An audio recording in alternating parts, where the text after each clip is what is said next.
In a chilling escalation that is shaking global headlines, Russia has just launched a record number of drones at Ukraine, marking one of the most intense aerial assaults since the beginning of the war. But what makes this latest attack even more explosive is what happened just before it. A phone call, not between generals, not between diplomats, but between former US President Donald Trump and Vladimir Putin. Was it a coincidence or a silent message to the West? Segment 1 drone assault, a record that tells a story. According to Ukrainian Air Force reports, over 75 Shade drones, Iranian-made and Russian-modified, swarmed Ukrainian skies overnight. The target's critical infrastructure across Kyiv, Odessa, and Dnipro. Explosions echoed through the night, and despite Ukrainian air defenses intercepting more than 60 drones, dozens still reached their marks. Fuel depots, power grids, and even residential zones were hit. Civilians were once again forced into shelters, children crying, elderly praying, sirens howling. This wasn't just another attack,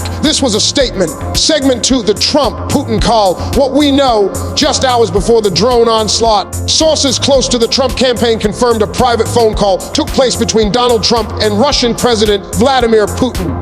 Details remain confidential, but Kremlin insiders suggest the conversation revolved around strategic recalibration of US-Russia relations if Trump returns to power. Did this embolden Putin? Was this a test to gauge Washington's reaction? Because just as the world was wondering whether diplomacy had any hope left, Putin pressed launch. Segment 3, Ukraine responds defiance in the face of fire. Ukrainian President Volodymyr Zelensky addressed the nation, declaring, "No call between tyrants will decide our fate. We fight for our children, we fight for our sovereignty, and we will win." And true to those words, Ukrainian forces have intensified counter-drone operations, deploying new Western-supplied tech, including German-made IRST systems and US Paladin radar. But the bigger question looms, what comes next? Iran's Shade drone supply, the invisible hand reshaping global alliances and escalating Middle East tensions in the shadows of the Ukraine-Russia battlefield. Another war is being fought, a silent war of alliances, strategies, and covert military cooperation. And at the center of this complex web stands Iran, not with battalions of missiles this time, but with drones, specifically the Shade 131, Shade 136. Cheap but devastating unmanned aerial vehicles that have become the signature weapon of Russia's prolonged assault on Ukraine. But Iran's drone supply to Russia is far more than a tactical move. It is rapidly reshaping global alliances and dragging the Middle East deeper into the line of fire. The Shad drones are small, relatively inexpensive, and extremely deadly when used in swarms. Over the past year, Russia has used thousands of these drones to attack critical Ukrainian infrastructure, civilian buildings, energy grids, and even grain ports. While Ukraine's Western-supplied air defenses have intercepted many of them, the sheer volume of attacks has overwhelmed systems, caused mass power outages, and instilled fear in civilian populations. Each successful drone strike may seem like a battlefield statistic, but it's also a marker of Iran's growing influence in one of the most dangerous conflicts of our time. What's alarming is that this growing military relationship between Tehran and Moscow is not happening in isolation. It is evolving into a strategic axis of anti-Western cooperation. For Iran, the drone deal has opened new geopolitical doors.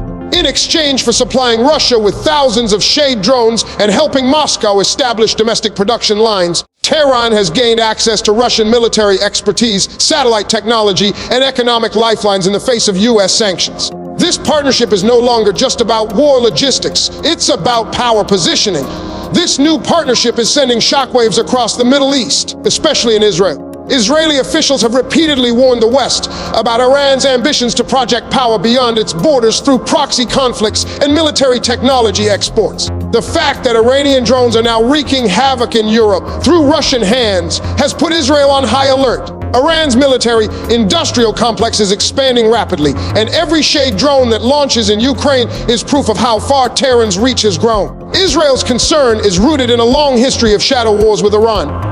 From Syria to Lebanon to Gaza, Iran has funded, armed, and trained groups like Hezbollah and Islamic Jihad to pressure and destabilize Israel. But now the battlefield is evolving, with Russia and Iran drawing closer. Israel fears that advanced weapons technologies developed through this cooperation could soon find their way into the hands of Iranian proxies across the region. Imagine Iranian-backed militias armed not just with rockets, but with refined Russian targeting systems, cyber tools, and surveillance technology shared through this deepening alliance.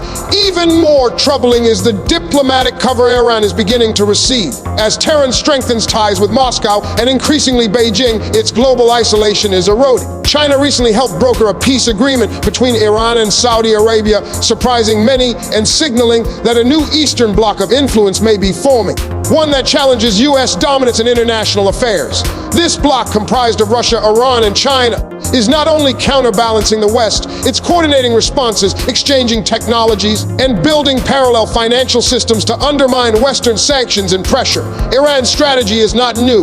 It has long operated through the use of proxy warfare, creating distance between its direct decisions and the actions taken on the battlefield. In Iraq, it backs Shia militias. In Yemen, it supports the Houthis. In Lebanon, Hezbollah. And now in Ukraine, it has found a powerful client state in Russia.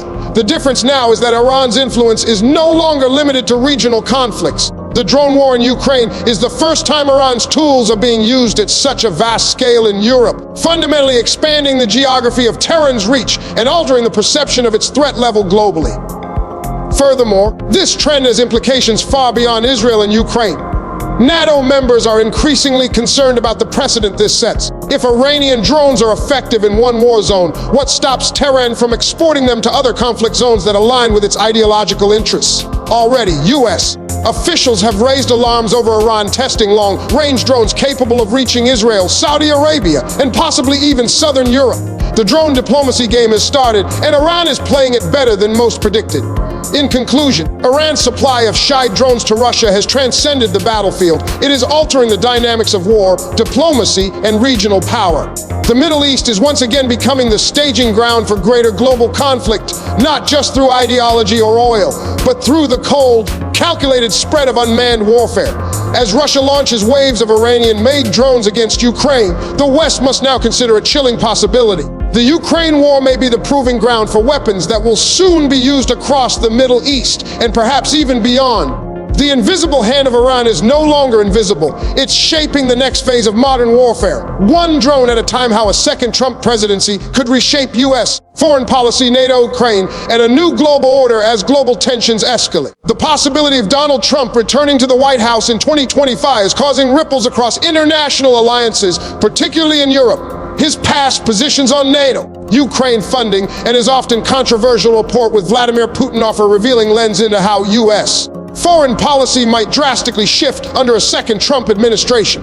In a time when Russia continues its aggression in Ukraine, and global democracies are trying to hold together a fragile alliance, Trump's worldview could redraw the map of international cooperation, sow uncertainty among allies, and embolden adversaries. Donald Trump's first term in office was marked by a skeptical, often antagonistic attitude toward NATO. He frequently described the alliance as obsolete, criticized member states for failing to meet defense spending targets, and at one point allegedly considered pulling the United States out of NATO altogether. This rhetoric was not just symbolic, it signaled a deeper ideological shift. Trump views alliances not through the lens of collective security, but as transactional relationships. He repeatedly suggested that unless allies paid their fair share, the U.S. might not come to their defense. For many European leaders, this undermined the very principle of mutual defense enshrined in Article 5 of the NATO Charter, the cornerstone of transatlantic security since World War II.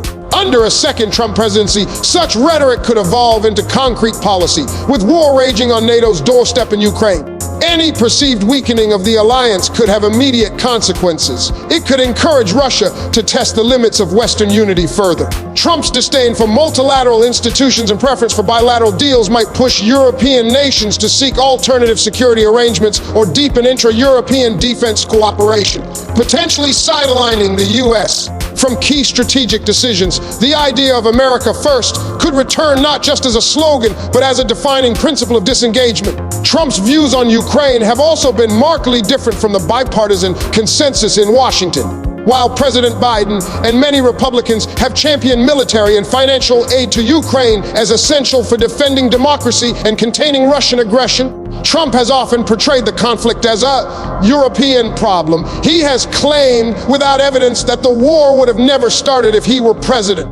and has openly criticized the scale of U.S. support, questioning why American taxpayers should be footing the bill. Trump's reluctance to endorse unconditional aid to Ukraine, paired with his calls for negotiations with Russia, has fueled fears that a second term might result in a dramatic pullback of U.S. support.